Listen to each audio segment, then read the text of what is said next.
Good evening, Near Gunners. Actually, morning. My Young Heng compressor is back and running. AliExpress, I have to thank for them. The shipping time sucks. It's like 2 weeks.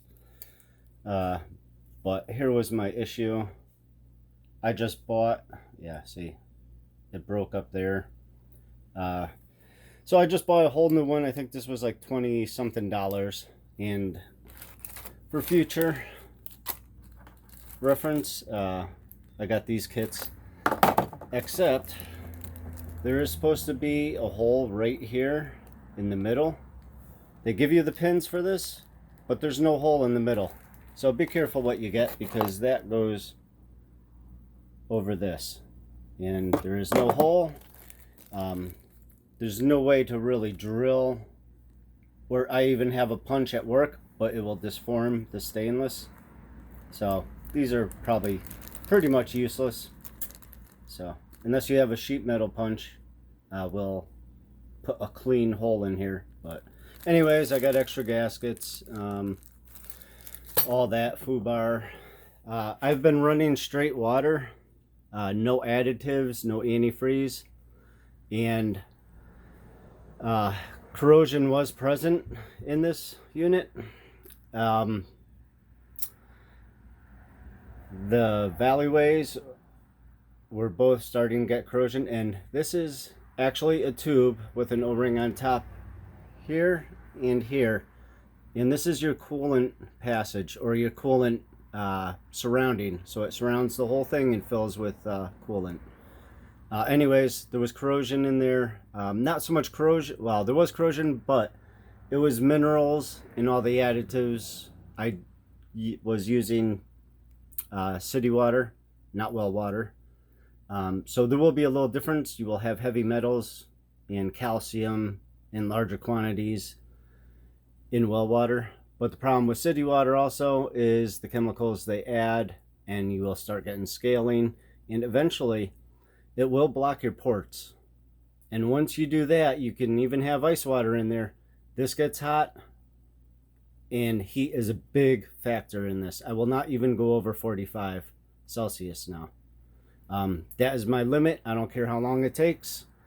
And I did get up to 55, 60.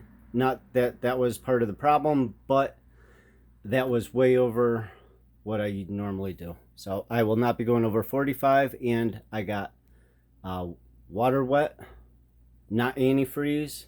Antifreeze will actually inhibit the heat transfer, so I'm going to stay away from antifreeze. I got wet water. If you look it up online, you'll find it. It's pink. There's other products that work the same way, but anyways, within no time, filled my bottle up. Obviously it's empty now because it is sealed in there and there's no pressure in the gauge. So I got that back up to 45 in no time. I am ready to continue with the slug liner in my Dreamline 22. Just for ha-has, I did get the 27 grain. And yes, I know, 500 millimeter barrel, not going to probably do well. But if my equations are correct at 900 FPS, don't know if the gun can do it yet, but we're going to have fun finding out. That would equal to about 66 foot-pound of energy out of these slugs, if I can get it to 900 foot per second, and if accuracy is there. But I just wanted those because, well, I wanted to try them. I'm going to go with Rat Sniper, and I have to say, there are other videos, thank God now, on the Dreamline, and people using slugs. And which I wasn't thinking of, which really kind of gets my goat here, is the one video I saw. I wish I could recommend it. I can't remember the name offhand, but I'm sure you'll find it on the internet. Is he got the 25 barrel, which is the 600, and he can just get the 600 liner, which he did for the 22. So that's really what I wish I did now, but I'm going to get the FX Impact MK2 anyways. So this is an awesome gun for what it is now. And this isn't going to be my main pellet gun. This is actually just for testing to see what this gun can do. Because I'm just curious. This is not going to be my long range slug gun or anything. It's just going to be my 100-yard shooter. But I just want to see what the max this gun is capable of. Which I'm sure a lot of other people would like to know also. But I would recommend getting the 25 with the 600mm barrel. Because you don't have to buy the barrel kit. All you need is the liner in 600. So, yeah, that was kind of my mistake, but not really a mistake because I wasn't looking for long distance all that much out of this gun. So, alright, so anyways, just wanted to share this information with you. Let you know I'm gonna be back on the slugs and hopefully be putting out some videos sometime this week. And I am going to start with the 27 grain, and I am going to get my try to get the regulator 165.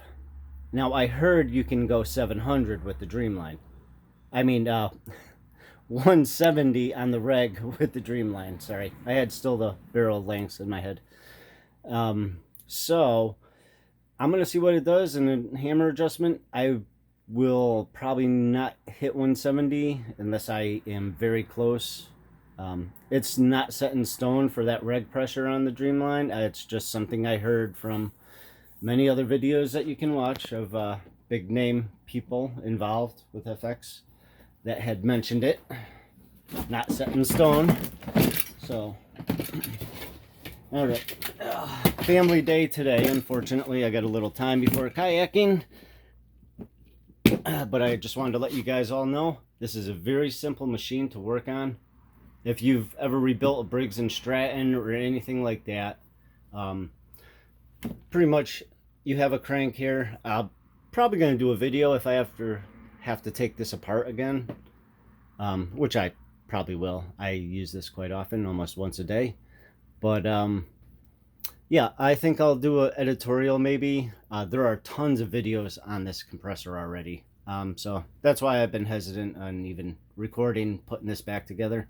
Because I watched the videos to make sure I did everything correctly and put it back together. And once you watch the videos and do it, it's like, damn, this is so easy. And you just have to understand the functions. All the check valving and everything that is in here, the check valves. But yeah, so we'll get this baby back going.